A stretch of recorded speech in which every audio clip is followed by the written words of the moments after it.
লেগেছে রে লেগেছে, রক্তে আগুন লেগেছে, এই বাজাজের চামড়া তুলে নেব তুলে নেব আমরা,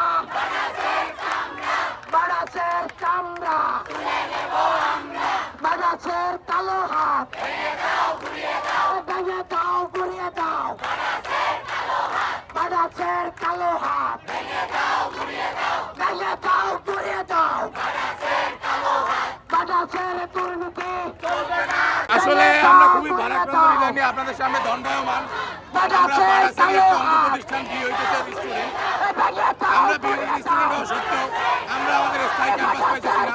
ইউজিসি অলরেডি জানাই দিচ্ছে যে আর কিছুদিন পর আমাদেরকে এই ক্যাম্পাস ছাড়তে হবে। যেহেতু এটা স্থায়ী না, আমাদের সার্টিফিকেটের কোনো দাবি নাই, আমাদের জীবনের কোনো দাম নেই। পুলিশ সদস্যরা বলতেছে আপনাদের সাথে নাকি 2-3 বার বসানো হয়েছিল প্রশাসন। তারা টেবিল মিটিং এর কথা বলে এই চলচতুরি ওই চলচতুরি করে তারা দিনকে দিন কাটাচ্ছে। আজকে টানা 35তম দিনে আমরা এখানে কোনো উপায়ন্তর না পেয়ে আমরা আজকে রোডের মধ্যে দাঁড়াইছি। আমরা আমাদের দাবি চাই, আমরা আমাদের স্থায়ী ক্যাম্পাস চাই, আমাদের কার মধ্যে কোনো প্রকার কোনো ঝামেলা নাই। আমরা শুধু চাই আমাদের ক্যাম্পাস স্থায়ী করা। আজকে যে এই ছাত্রদের আন্দোলন এটা আসলে কি কারণে করছে বলে এটা হচ্ছে হলো যে Bangladesh university of health science এটা দেখাইছে ওরা কাগজ কলমে 12 সাল থেকে প্রতিষ্ঠিত এবং আমাদেরকে ভর্তির আগে ওরা বলেছে এটা পার্মানেন্ট ক্যাম্পাস আছে, সকল সুযোগ সুবিধা আছে, সেই হিসাবে আমরা স্টুডেন্ট আমাদের সন্তানকে ভর্তি করাইছি। কিন্তু এখন এসে 22 সালে দেখা গেছে 22 সালে ওদের রেজিস্ট্রেশন শেষ হয়ে গেছে, পরবর্তী 3 বছর আরও ভর্তি করেছে, কোনো রেজিস্ট্রেশন নাই।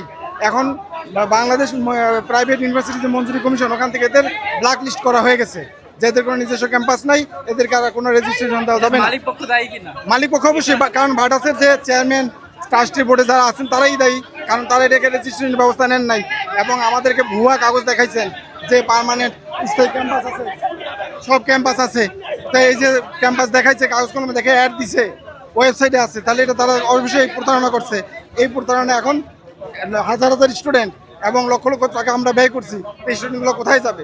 এখন তারা বলে যে আমরা বন্ধ করে দেবো। এটা কি মামাবাড়ি আবদার যে বললাম আর বন্ধ করে দিলাম?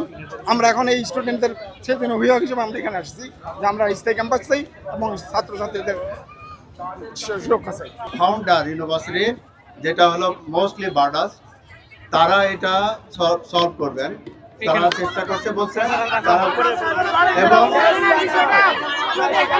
এর ভিতরে ঢুকাই দেন, এর ভিতরে ঢুকাই দেন। আমাদের এখানে হবে স্যার।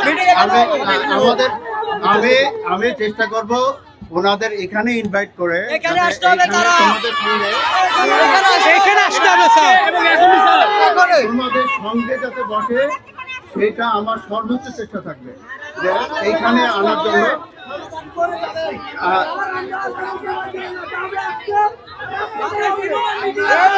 এসি রুমে মিটিং আর চলবে না। আমি তোমাদের বলি যে প্রবলেমটা তো ওভারনাইট সলিউশন হবে না, এটা আমরা জানি, কয়েকদিন লাগবে। স্যার আজকে 35তম দিন স্যার, আজকে 35তম দিন, 35টা দিন শেষ।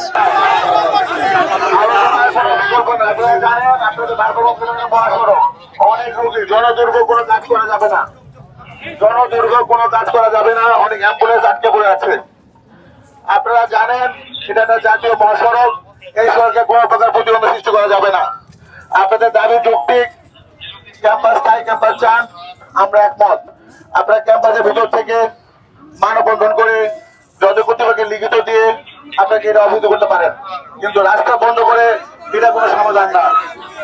আপনাদের বিনোদন জানান, আপনার ভাই আমার কোনো ভাই, আপনার ভাই, আপনার স্টুডেন্ট, আপনার স্টুডেন্ট ছিলেন, আপনাদের স্টুডেন্ট সম্মান জানাই, আপনাদের সাথে আমরা একমত। আপনাদের এই ক্যাম্পাস দরকার, এটা স্থায়ী ক্যাম্পাস, ইউনিভার্সিটি একটা নিজস্ব ক্যাম্পাস দরকার হয়েছে। আমাদের এই পুলিশ বাহিনী ভাইরা আমাদের সাথে একাধিকবার দেখা করছেন, এখন আমরা একাধিকবার মিটিং করছি, পরে আজকে কেন বলতেছে ওনারা আমাদেরকে মিটিং করার জন্য? ওনারা তার মানে কি হচ্ছে? ওনারা ওদের পক্ষ থেকে আমাদেরকে বলতেছে কিসের মিটিং? যে মিটিং আমরা করছি অলরেডি 3 থেকে 4 বার মিটিং করছি, ওই মিটিংয়ে কিভাবে যাই আমরা বলেন? আমরা এই মিটিংটা ওনারা আমরা যে মিটিংটা করছি, আমরা মিটিং করছি, ওনাদের এই প্ল্যান টোটালটাই বুকাস।